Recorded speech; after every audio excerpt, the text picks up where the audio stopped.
Hello বন্ধুরা, good morning, welcome to a new blog. কেমন আছো তোমরা? আশা করি ভালো আছো। আমরাও কিন্তু অনেক ভালো আছি। আজকে কিন্তু একটু বেশি ভালো আছি, কারণ বাড়িতে হই হুল্লোড়, সবাই এসেছে, পিসিরা, দিদিরা, বোনপোরা, সেই জন্য তো এদিকে আমি দেখো টান করে নতুন নাইটি পরে নিয়েছি, কিন্তু তারপরে একটা নতুন কুর্তিও পরে নিলাম। কেমন লাগছে জানিও। এদিকে দেখো আমাদের বিউটি মহারানী, আর এইদিকে বোন দেখো নিজে সেলফি তুলতে ব্যস্ত, কারণ নতুন ফোন কিনেছে তো সেই জন্য।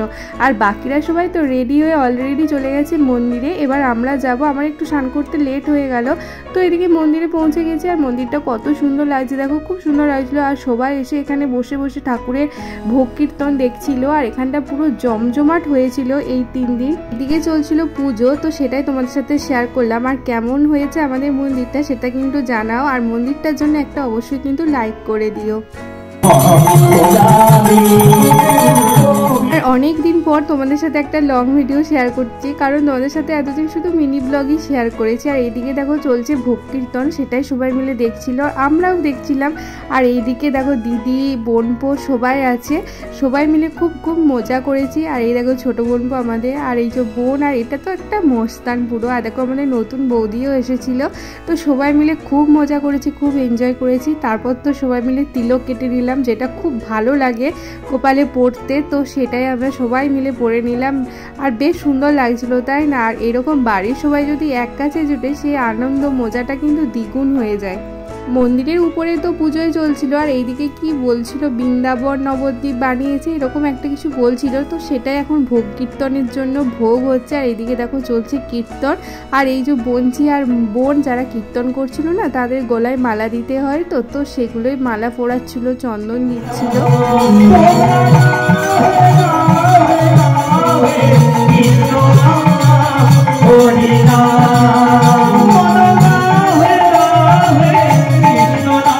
বলে কি না, হরিনামে খোল জোল বোল, এই 3টে না হলে চলে না। আর জোল বলতে এই যে উনুনের জাল দিয়ে যে রান্না হয় সেটা কি বলছে। আর সেই প্রসাদ খেতে কিন্তু আমরা এক শাড়ি দিয়ে বসে পড়েছি সবাই মিলে।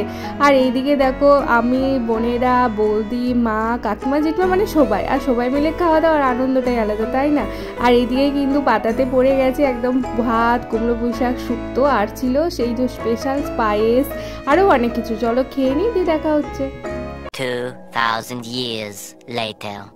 খাওয়া কমপ্লিট, ওইদিকে ভোগ কীর্তনও শেষ হয়ে গেছে। এখন জাস্ট এরকম নাম হচ্ছে, কারণ আমাদের তো মানে কালকে নাম ছাড়বে, সেই জন্য। তারপর আমরা সবাই বসে বসে এই যে দাদা বৌদির বিয়ের ভিডিও ক্যাসেট দেখছিলাম, আর ভীষণ মজা করছিলাম সবাই মিলে এই ছোট রুমটাতে একসাথে বসে, এত মজা হচ্ছিল।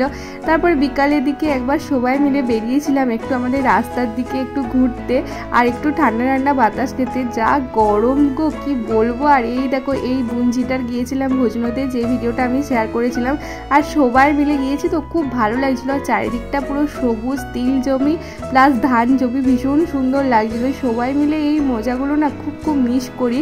যখন একা একা থাকি না, তখন এই ভিডিওগুলো দেখতে খুব ভালো লাগে। আবার সন্ধ্যার দিকে হচ্ছিল নাম কীর্তন, তো এইদিকে খুব সুন্দর গান ধরছিল, ভীষণ ভালো লাগছিল দেখতে। আর আমার সাথে সাথে তোমরাও দেখতে থাকো, তোমাদেরও আশা করি অনেক ভালো লাগবে। এই গানটা কি ধরেছে তোমরা কিন্তু গেস করে কমেন্টে কিন্তু জানিও।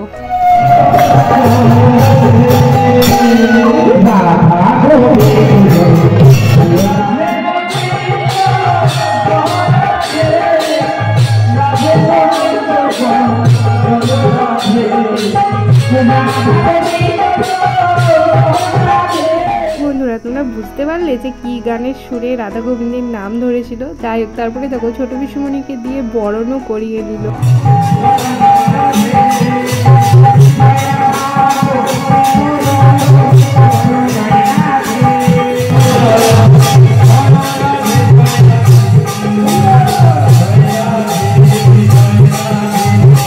তো এদিকে আমরা সবাই মিলে খুব নাচানাচি করছিলাম কীর্তনের গানের সুরে। আর ভিডিওটা তোমাদের যদি ভালো লাগে অবশ্যই লাইক করে দিও, আর চ্যানেলটাকে সাবস্ক্রাইব করে পাশে থেকো, আর প্রচুর শেয়ার করো। দেখা হবে একটা নেক্সট ভিডিওতে। আজকের মতো টাটা।